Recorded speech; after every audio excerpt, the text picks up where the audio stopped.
Congratulation Jio থেকে member of খরচা খাতা যেখানে জানাবে কোনো একটা প্রোডাক্টের প্যাকেটে প্রোডাক্ট সংখ্যা করা করে থাকে তার একটা দাম কত ধরে আপনি কিন্তু রিভিউ জানতে পারবেন। তো কিভাবে সাবস্ক্রাইব করো তবে তো এরকম ধরনের ভিডিও দেখতে হবে। যেমন আজকে আমাদের টপিক হচ্ছে বিজ্ঞানের তরফ থেকে চটপট পাপড়, যার দাম নিয়েছিল ভুলে গেছি কত দাম নিয়েছিল, 10 টাকা। হ্যাঁ, যার দাম নিয়েছিল 10 টাকা। এবার দেখবো এর মধ্যে কটা পাপড় থাকে, তারপর জানতে পারবো এই এক একটা পাপড়ের দাম কত হতে পারে। তো চলো জলদি জলদি খুলে খালে দেখে নিই। এই যে আমি এটাকে ডিজিং ছেড়ে ফেলেছি। ইমা, আমি তো চিপস ভেবেছিলাম। তোমার দেখো কি আছে, এটা পাপড়।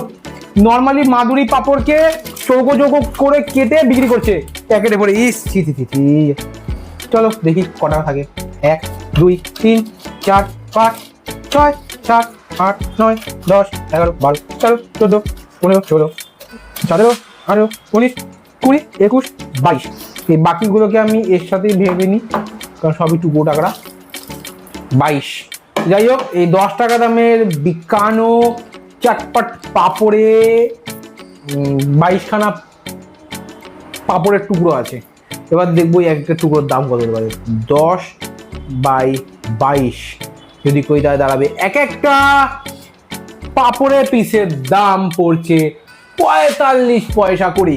হ্যাঁ, এই এক একটা পাপড়ের টুকরো মানে এক একটা পাপড়ের পিসের দাম পড়ছে 45 পয়সা করে। এবার দেখবো এটা খেতে কেমন।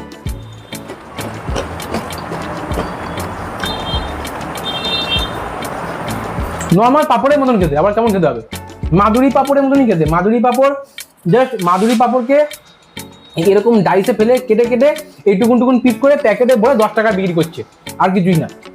অরিজিনাল যদি এটাকে আমি পুরো একটা পাপড়ে প্লেট করে ভাবি তাহলে এই একটা বড় পাপড়ে যার দাম হবে আই থিঙ্ক খুব বড় জোর হয়তো 4.5 টাকা কি 5 টাকা একটা পাপড়ের পিসের দাম। ওই 4.5 টাকা কি 5 টাকা পাপড়কে কেটে কেটে কেটে কেটে ছোটো ছোটো টুকরো করে একটু মশলা পুজো পুজো করে ছিটকে 10 টাকা দামের প্যাকেটে ভরে বিক্রি করছে। যাই হোক, যা করছে করুক গিয়ে, আমাদের বলা দায়িত্ব বলে ফেললাম।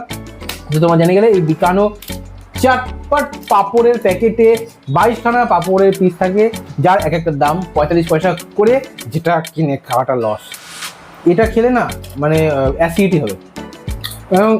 আমার একটা খেয়েছি তাতে আমার গলা জ্বলছে। যেটা খেলে অ্যাসিডিটি হবে। এটা নর্মালি ডাল ঠাল দিয়ে খাওয়ার জন্য আই থিঙ্ক বেটার। ওই তুমি যদি ভাবো যে আমি রাস্তা দাঁড়িয়ে ট্রেন আসছে না স্টেশন দাঁড়িয়ে একটু খেয়ে নিলাম, সেরকম করতে চাও না, এটা খেলে কিন্তু খুবই চাপে পড়ে যাবে। তো যাই হোক, বুঝে গেলে কি জিনিস এটা।